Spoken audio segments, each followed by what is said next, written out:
Hello, and welcome to Wilaker, a Journeyers podcast. I'm Will Abels, and this is my story.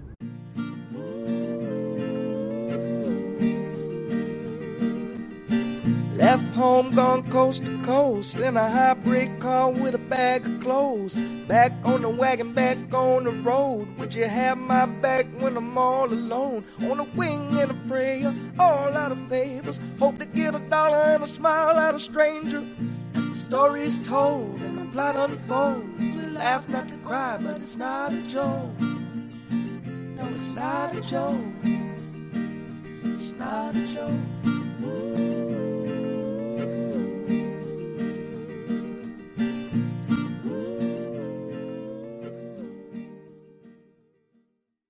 Hello, Millennials, and thank you for listening to Wilaker. I am on the road, and I would love for you to come to a show starting this weekend in Minneapolis on Thursday, April 23rd. I am headlining at the Comedy Corner Underground, so grab your tickets and come have some fun. Then I'm sticking around the club for the weekend to feature for Adam, Kate, and Holland. That's Friday, April 24th and Saturday, April 25th. Then on Sunday, April 26th, I'll be at the Lincoln Lodge in Chicago. And then on Wednesday, April 29th, I have brought Stone Cold Sober to the Lab at Zany's in Nashville, Tennessee. Tickets are available, so grab those and come have some fun with us. Then in May, I am all over the place. Starting with May 8th and May 9th, I will be I'll be at West River Comedy Club in Rapid City headlining, so come check that out. Then I'm heading to New York May 13th and May 16th. I'm doing spots all over the city, so check out the link tree for where and when you can find me there. Then May 17th, I am making my headlining debut at Empire Comedy Club in Portland, Maine. Then I'm coming back to Nashville for a few days, then heading to Wilmington, North Carolina to do Don't Tell Wilmington. It's my first time in Wilmington in a couple years, so I'm excited about that. Then I head back to Nashville to hang out, and I get to finally relax for about a week.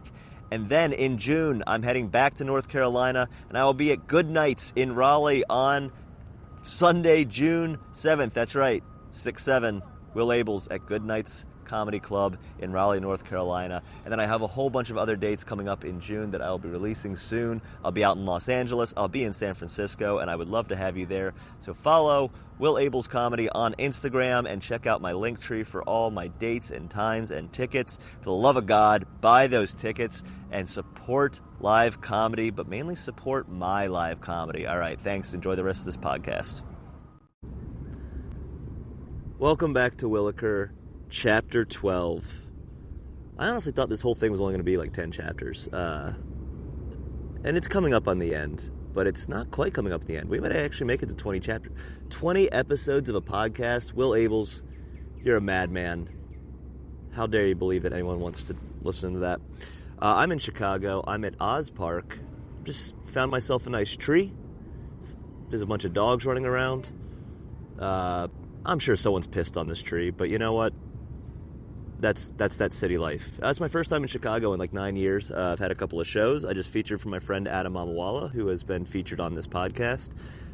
We did Zany's last night. It was fantastic. Great show. Great room. Really enjoyed it. Very different energy, the Zany's Chicago than the Zany's Nashville. It's a lot smaller. It's also a lot older. But staff was great. Show was great. Audience was great. Had a good time. I was happy to be a part of it. And hopefully I'll be back in the fall. And then tonight I'll be at Blind Wolf Comedy through my friend Devin Glass. And then I head on up to Minneapolis. Have not heard a word about ticket sales for my first time headlining at Comedy Corner Underground. Usually that's a good thing, but we'll see. We'll see. So Chapter 12, catching you back up. I am in Portland, about to make my way to Bend, Oregon. Bend is a show. I'm at Craft Kitchen and Brewery. It's a show that was forwarded to me from Corey David. It's a show that I'm supposed to make some money on and hopefully kind of just smooth things out for how rough it's been. Eventually I will get paid for one of the shows that I'm waiting on. And as if you've been listening, you know, Portland, things get dark. I'm kind of losing the plot with my drinking. And it's not even just about the drinking at this point. It's just like the stress and the anxiety on top of the drinking it's all sort of compounding a little bit. And then there's also the money issues. But one thing I think I've talked about this in previous episodes. one of the reasons I don't really take a step back and reevaluate the drinking is the shows are going well. Like, the drinking's not affecting the performance, the stand-up, I'm getting some clips out. I'm still working during the day. I'm still booking shows in the future. Like, it's kind of crazy because despite it genuinely killing me, it hasn't affected stand-up. And that was one of the reasons I sort of quit in the first place, is I was really seeing it affect my performance, and I just wasn't like, I didn't like watching videos back. Like, I looked like hell, and so that's not happening. And it doesn't really happen for months. And so that is an unfortunate thing, is that I was like, well, it's not affecting stand-up, so I guess I'll just keep drinking. Anyway, I'm about to leave Portland. I'm about to leave the Silver Bullet that I'm living in, and I'm going to go to Bend. I have no housing set up in Bend, but again, once you get out west, you can pretty much find a rest stop or anything. And I don't just find a rest stop to sleep in. I find probably the most gorgeous rest stop in America. But I'll get to that, not to jump ahead too much, because this rest stop does actually play a pretty pivotal point, not just in the story, but there's something about this rest stop that whatever happened, I can look back and go, wow, things really started to turn around from there. And not like an immediate, like, wow, just a rocket ship trajectory through the stratosphere, but there is this moment where I don't know, whatever I manifested at this rest stop, I feel like I am reaping the benefits of it now, a year later. So I'm about to go to Bend, and then after Bend I'm going to Boise. So Bend's on a Friday, and then Boise will be Saturday, Sunday. And then I make my way to, I have a few days off, then I make my way to Denver, and then after Denver, I do a spot in Kansas City, and then after Kansas City, I make my way home, and then that's the end of that tour. I've never been to Bend, I've never been to Boise, and I've been to Denver, but I'm excited about this portion of the tour, and I wake up in Portland, getting ready to go to Bend, and I'm excited because I'm supposed to make money, right? But I'm also excited because Bend is supposed to be absolutely gorgeous. I can't wait to go back and actually spend some proper time there. I didn't really get to see a lot, but I know the drive-in was gorgeous and the drive-out was gorgeous.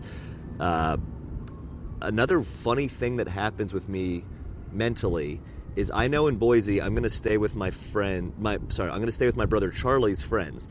My brother Charlie lived in Boise for, I believe, 6 months for a job. I think he was going in and out, and he was Airbnb-ing from this family. And at some point he was like, hey, I need to find housing to work on this job for the next 6 months. Can I just pay you rent and live here? And Charlie lived with this family for about 6 months. I've never met them before, but something in my brain was like, you can't be drinking like this when you see Charlie's friends. Because in my mind, they're now part of the family. They're an extension of my family. And that is one very fortunate part of my life, is that I have a fantastic family. I'm very close to my siblings.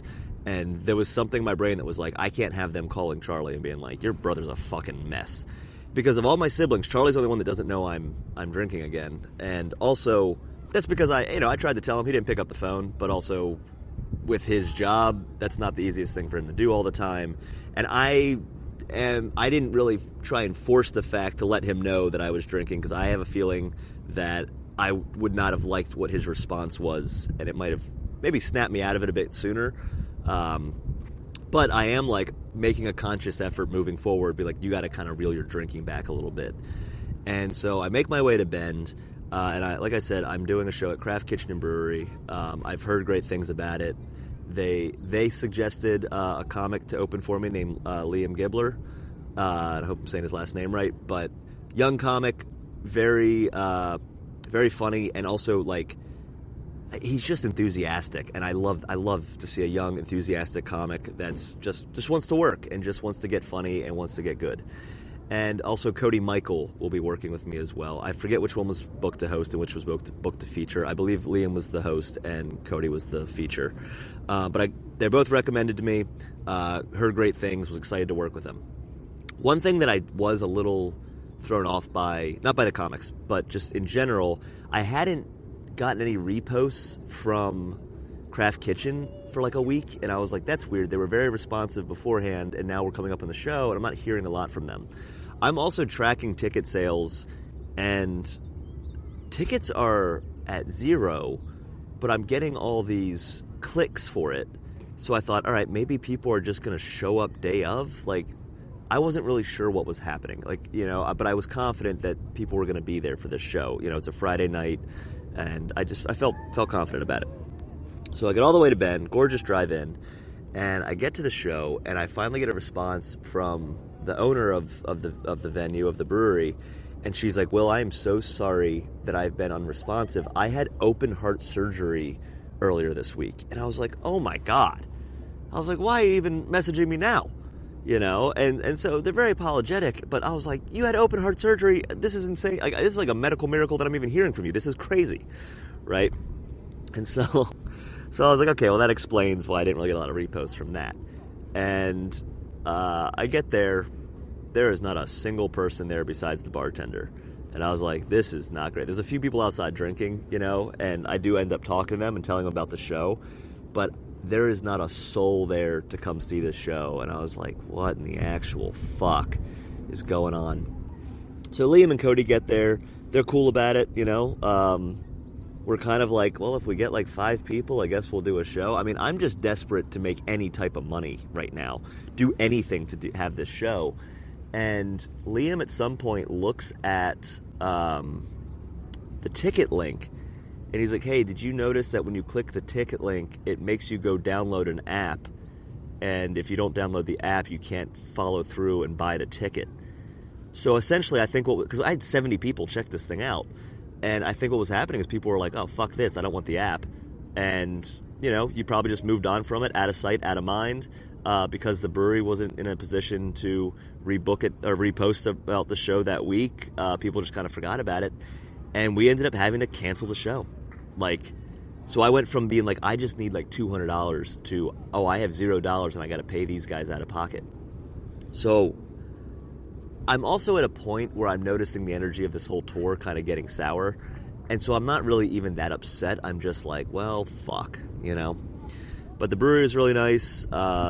You know, the owner was very apologetic later, but like, God, you had open heart surgery, whatever. It's fine. Like, it really is fine.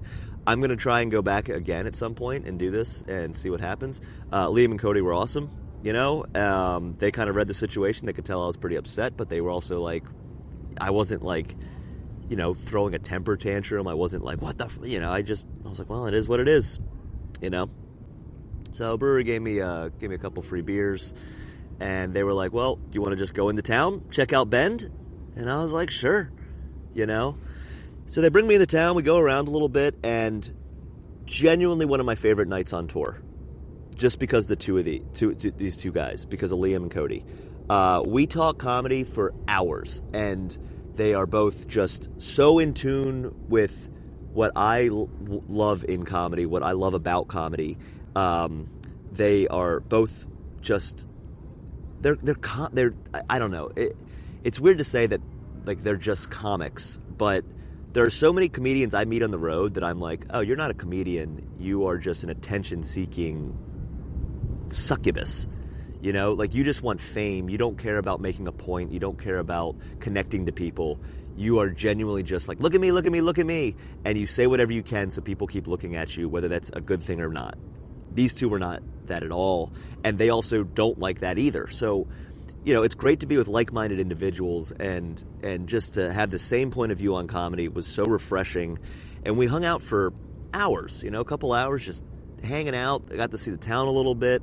And it's funny because you go into town, the brewery was a little bit outside of town. You go into town, you go, oh, here's all the people, you know, why couldn't I get to the show? But that is what it is. So we hang out for a bit, genuinely have a great time. I'll repost their Instagrams, and if you're in the area, you know, I know they both go to Portland, check them out. Fantastic comics, and really just saved the night in that they were just great to talk to. They were positive energy, and you know, sure, I didn't make any money like I wanted to, but I got to hang out with 2 great comics and make 2 new friends.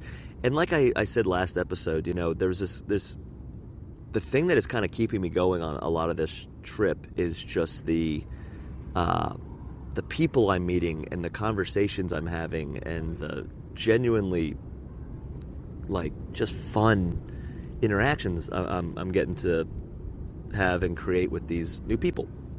And Cody and Liam were no exception, and that was great. So now I'm just kind of like, the night's wrapping up, and I'm like, all right, I passed this one rest stop on my way in. It was pretty cool. It had this old bridge and a new bridge, and I walked along the old bridge a little bit before I finished my way into Bend, and I was like, I'm just going to go back there. I saw some camper vans. I saw some RVs. It's definitely set up for that. I'm going to go do that. Hello. Hi. Thank you for saying hi. Appreciate it. Hey. Come on, lady. Leave him alone. It was nice to meet you. Thanks for saying hi. I had a new guest. Had a little dog interaction. Because of course I did. Anyway. So I'm going back to this rest stop. And I get there, it's dark, I see all the other camper vans. I circle it a couple times, trying to find a spot that I like the best. My little bed in the back of the Subaru is already set up, so there's a lot of really nice, clean bathrooms, which I appreciated.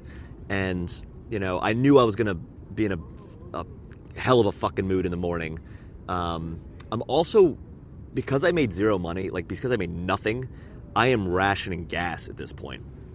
But I know that, or I think that Boise is only 3 hours away from Bend. I know I have enough gas to get to Boise, and I'm like, whatever, I'll figure it out when I get to Boise. Maybe I'll just start driving for Uber Eats. And at least I'll be with, friends of family, and I trust these people that they're going to be good people, fun to hang out with. So, go to sleep, and I wake up really early. Also, again, it's getting dark at, super late. It's getting dark at, 10 o'clock, and it's getting, the sun's coming out at 5, so I'm up pretty early anyway. So I try and sleep in as much as I can, but, sleeping in is, 6:30, 7 o'clock max, right? The other thing about this day is it's the first No Kings March, and this is, I believe, I should have looked this up, but I'm pretty sure, Trump is, trying to pitch that he gets his own parade at this point. He's doing a full-on Kim Jong-un, I want to have missiles going down the street, and I want to just celebrate me. And I believe that's how so the very first No Kings March is happening that day. And I'm I want to keep tabs on this. I want to see what's happening. I was genuinely nervous, because this guy is just, we don't need to go down this route. The guy's a fucking moron, and he's unhinged, and he needs to be put down, and he needs to be fired. You fired. Anyway, so that's that day. So I get up and I brush my teeth, use the bathroom, and then I'm I need to kind of walk off the L from last night. And this rest stop is in this ravine. Like I said, there's these two bridges, the old bridge and the new bridge, but there's this incredible canyon, and I go and I walk around it, and it's just absolutely breathtaking. And then I had this moment where I'm thinking, it's not that I was getting suicidal. And I guess there's a trigger warning here for anyone that needs to, but it's not that, but I am thinking about, how dark it must get for people to think, oh, this is I'm done, I'm jumping off this, because the one thing I keep thinking about is man, if you jump off this, I have to believe that as you're falling, you're thinking, God, I wish I lived. This is a mistake. I have to believe even if it's just the adrenaline kicking up. But I'm looking at this ravine and I'm thinking, God, and it's also, that's where I'm getting mentally, is it's not that I'm thinking that I'm going to do that. It's that I'm just in a bad place, and there's dark thoughts floating around in terms of sadness and just kind of, I feel I just feel like a loser because I just can't kind of get my shit together this week. Now, most of that is the alcohol. That is, I'm just constantly hungover, and my dopamine is just depleted, and I just feel like shit. So I walk around this gorgeous ravine, though, and yeah, sure, it's a little bit of sadness and darkness floating around my head, but I'm not thinking about doing anything like that. I just want to make that clear. And even if I did kill myself, my sister would bring me back from the dead and fucking murder me herself. So walk around, and I see I don't know, so I'm looking for something positive, right? And for some reason this breathtaking view is not positive enough for me. But I'm making my way back. I find a little trail, I kind of follow it back, it leads to a fence, and I realize it's private property. Then I notice there's a house on the property, and I'm like, wow, imagine waking up to this every day. And then I make my way back to my car, and as I'm making my way back, there's these 3 crows, maybe ravens. I'm not sure what the breed is out there. But one of them grabs a cigarette that's on the ground, and he's just standing over the ravine with his cigarette. And I try and get a picture of it, and I miss the picture, but I just started cracking up because I was like, oh, that's funny as shit. So I have a laugh. And then I get into my car. I have half a tank of gas. I know that I can get somewhere 3 hours away. I turn the car on. I plug in the GPS where I'm going in Boise. And I realize that Boise's 5 hours away. And I'm like, well, shit. I don't know what to do here. I have $0. I believe I made a post like, hey, if you're thinking about buying a postcard, now is the time to fucking do it, right? And I had a couple siblings that haven't done it yet. I had a couple family members that hadn't done it yet. And you never know. Like, I had friends coming out of the woodworks buying these things, right? And so I kind of make that post, and I start making my drive, because I have a moment too, and this is what I mean. This is what I was getting at the beginning, is like, despite the darkness, despite the kind of sadness, when I turn the car on and realize that I have half a tank of gas that I know will definitely get me 3 hours, but I have no idea if it'll get me 5 hours, and I'm about to just rip it from Bend to Boise, which I know is like a very twisty, turny maybe not through the mountains, but like, I'm just going through the desert, like I'm just going through nature and blah, blah, blah. But I had a moment where I just started laughing because I thought, well, you're Will fucking Ables. Let's see what happens. Because best case scenario, I make it and I feel good about myself. Worst case scenario, I run out of gas and someone just gets me more gas. You know what I mean? Like, I was like, whatever, let's just see what happens. So I start making my drive, and it does, like, I don't know, it's just that positive affirmation of just like, yeah, you're Will fucking Ables. You tend to get yourself out of the worst situations. Let's go see what happens, Stop being so doom and gloom, and let's go fucking have some fun. And I start making this drive, and very quickly, it's gorgeous. It's one of the most gorgeous drives I've ever made my entire life.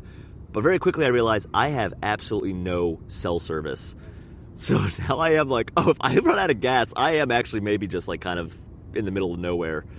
And the other thing is, I'm genuinely nervous about this No Kings March. So I have no service to even check in. So there's a chance I just kind of start driving through the mountains and I come out and like half the country's just gone, So I'm driving through, I got a good playlist going, the energy's kind of getting back, I'm starting to feel good about myself again, I'm starting to feel good about the trip again, and I'm just kind of eyeballing the gas, just like, all right, let's just see what happens, And at some point, I passed through one town, and this is the only town that I have any acknowledgement that the No Kings March is happening. It's a town of I want to say a town of 1,000 people. It's tiny. And I see all these people, 65, 70 years old and plus, right? And as I'm driving through town, they're all out protesting Trump. They're all protesting in support of the No Kings March. And I just started crying because it was so nice to just see this tiny little town standing up for themselves and standing up for something that I also believed in. And it was just refreshing, and it gave me a little hope. A little hope that this country is not as dark as it feels, and that there are good people out there still. And a lot of us are more like-minded than we think. So I make it through that town. I get service. As far as I know, the country's still standing. I see this really positive little slice of the protest happening, and I keep going. And there's a point. I mean, I keep stopping too and taking pictures because it's just so gorgeous. But there is a point where I'm watching the gas, and I'm like, holy shit, I'm gonna make it, but I'm gonna make it by 5 miles. I think it's gonna be I roll up to the show, or I roll up to my Charlie's friend's place, and I'm like, this is the end of my gas, But I think I'm gonna make it. So I'm ripping through, so pretty. So it's there's a couple of trucks that almost run me off the road, but that just kind of happens. And I'm rolling up to Boise, and all of a sudden my Venmo pings twice. My sister buys a postcard for a few dollars, and then my high school, the varsity captain of my high school soccer team, Beeve, just sends me $50 to be like, hey man, I know you're out there just trying, here you go.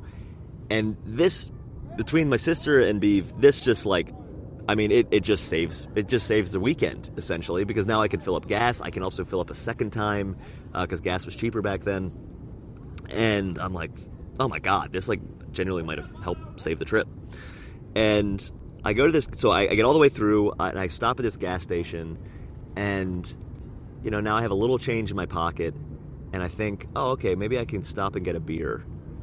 And then I'm like, no, this has to stop. Like, you gotta lock it up. And I was like, you did 153 days sober before this. You can do it again. So just don't waste your money on that. So instead I get myself a snack, I fill up the tank of gas, and then I finish the trip, and I get to Boise. And Boise is going to be its own episode. But whatever happened at this rest stop, you know, I'm very proud of the fact that I was able to come out of the darkness. And yes, it would be months until I get properly sober again. And yes, the drinking goes up and down, and it gets really bad at some point. And I'll get to that, and I'll, you know, acknowledge that and talk about that experience. But just for a minute, I saw the light again.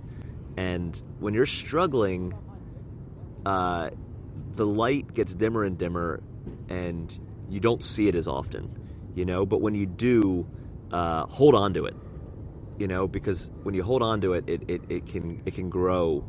And the next few days, I come out of the darkness and I come into the light again.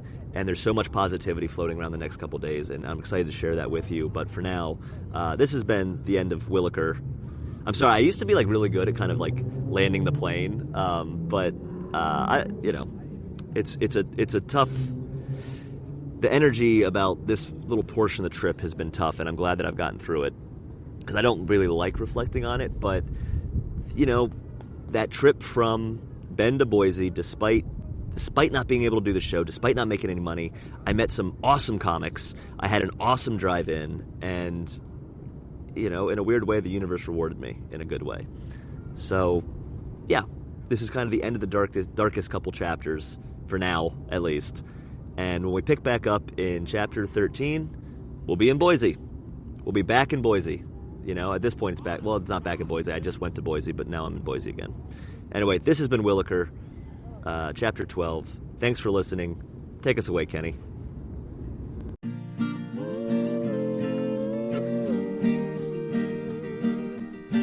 Left home, gone coast to coast in a hybrid car with a bag of clothes.